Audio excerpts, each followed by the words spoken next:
This is the portrait of who she used to be. She was a daughter, or rather she was almost a daughter, because that was just the way things were, and she had always known what kind of cursed place she lived in, to a lesser or greater extent at different times. She knew broadly, for instance, that her own mother's grandmother had been sent to the region from a better, cleaner city in the west of the country, and years ago. This was where the story ended.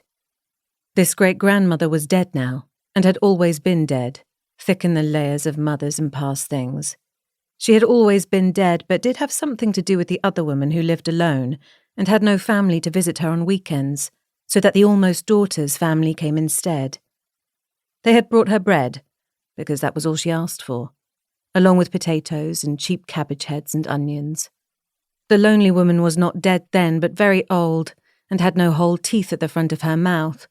She presumably had teeth at the back of her mouth, but the almost daughter had always avoided being close enough to be able to check, as doing so caused her a vague, pulsing nausea.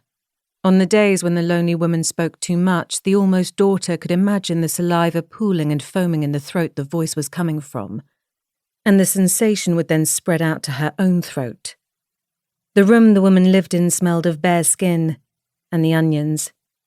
There were also days the family had come when the woman did not speak at all, or was howling, or was not even dressed. The almost daughter was aware that, like her mother's mother's mother, the old woman had also come from the city further west, and had not necessarily chosen to come. She knew that the place the woman had ended up in, or had been sent to, the place that was her own town now, had not been a proper town at the time. The schools that she and her brother attended, and also the factories, and the apartment they lived in, had somehow not existed yet.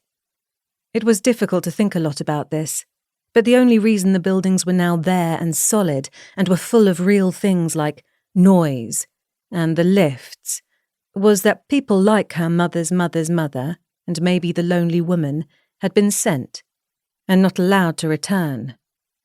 These people had had to remain for so long that all the blocks and lampposts in the schools had been built and eventually had become a town. If the almost daughter sometimes did think about this, despite the difficulty and despite the fact that she generally had other things to think or not think, there really must have been a huge number of people sent from wherever else and not let back, if a whole life-size town had ended up being built. At the same time, if so many people had been sent and then had not been allowed to go back, there must have been something and someone to keep them there, and the something must have been very large and strong, and the someone must have been many people too. Then there was the question of why they had been sent, and why they were not permitted to go back, and this was where things were even harder to keep hold of. In any case, if it had been important and worth thinking so much about, surely someone would have said it all out loud by now.